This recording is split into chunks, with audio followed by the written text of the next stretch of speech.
muddled foreign policy bumbling by the US and Saudi Arabia lead to emerging alliance among Russia, Iran, Turkey and Qatar. By Dilip Hero, kaleidoscopic changes in the Middle East have produced a constellation of power posing fresh challenges to the United States. The emerging alliance among Russia, Iran and Turkey gained its newest member in Qatar, thanks to a rash move by Saudi Crown Prince Mohammed bin Salman. Most alarming for America, Turkey is NATO's easternmost member with the second-largest military in the defense partnership. Qatar provides the Pentagon's Central Command with its forward base, the region's largest. The alliance is by no means the result of expediency. The elements undergirding it, geopolitical, economic and ideological, have long been in the making.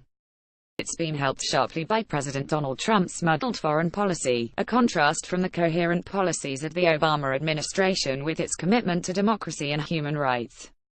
Trump's repeated statement before foreign assemblies, "We are not here to lecture you how to run your countries," is too vague to form the base of Washington's policy in international affairs. Even the mantra fails when Trump lectures Iran's elected rulers on how to govern.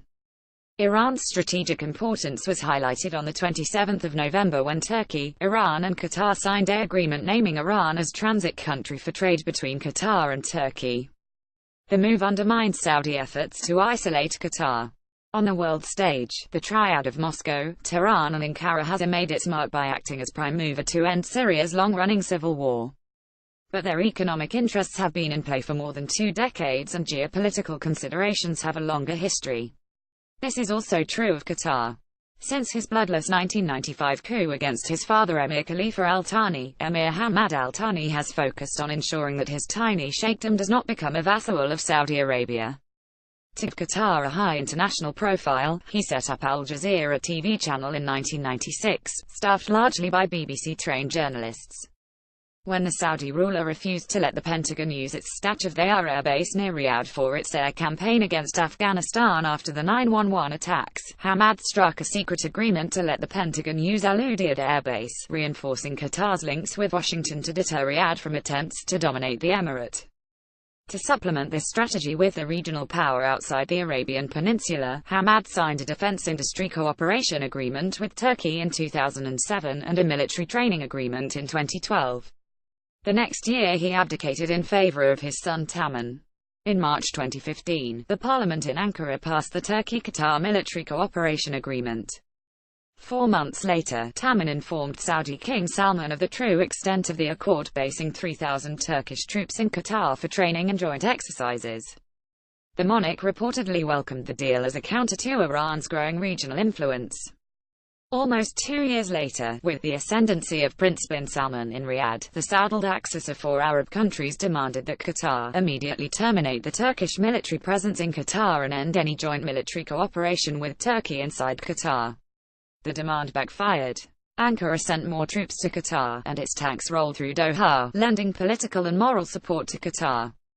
The top demand of the saddled axis for Qatar, cut diplomatic ties with Iran and close its diplomatic missions, ignored a critical economic element. The emirate shares a vast gas field in the Gulf with Iran. Overall, Saudi Arabia has ignored Iran's geopolitical strength.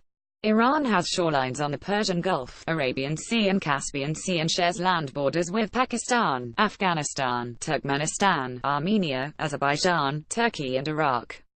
It has ample reserves of oil and gas. It shares a fluvial border with Russia in the Caspian Sea. In August 1992, Russian President Boris Yeltsin's government signed a contract to construct and operate a civilian nuclear plant near the Iranian city of Bushehr. After long delays, the facility started producing electricity in 2013.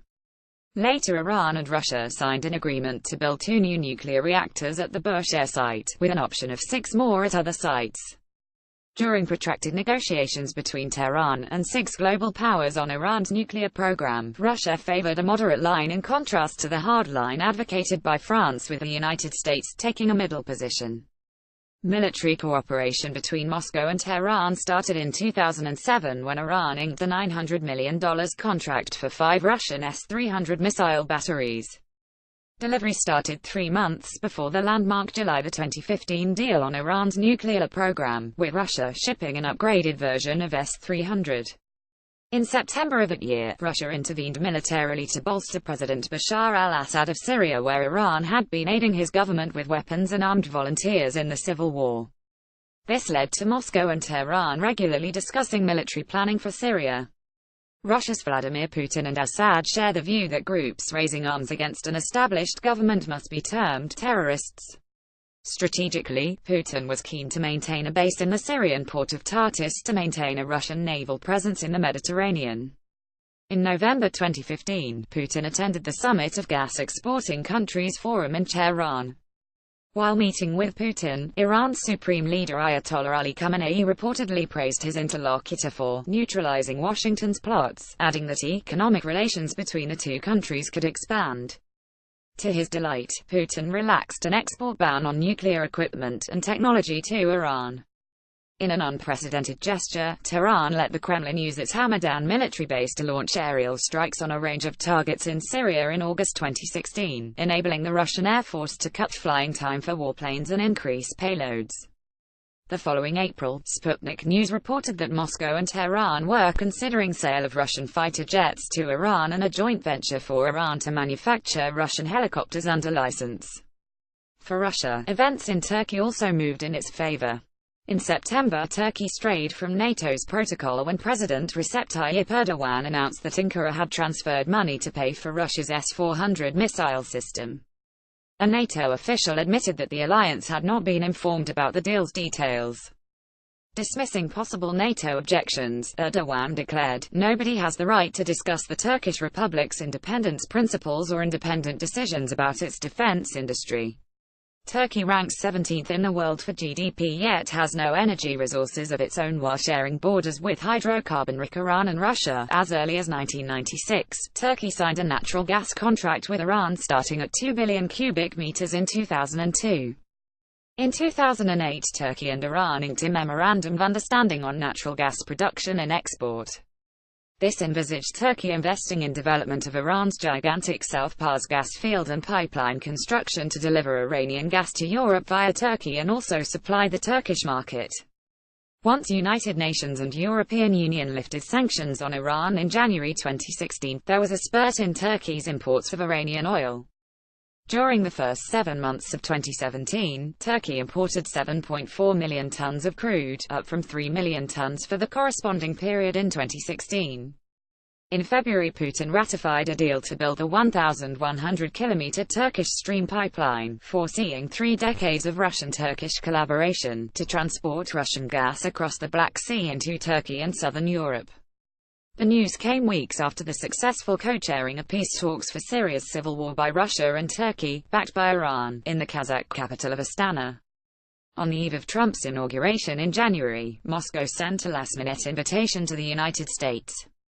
The incoming administration sent its ambassador in Astana as observer. After Trump moved to recognize Jerusalem as the capital of Israel, Erdogan warned that the United States is plunging the region and the world into a fire with no end in sight.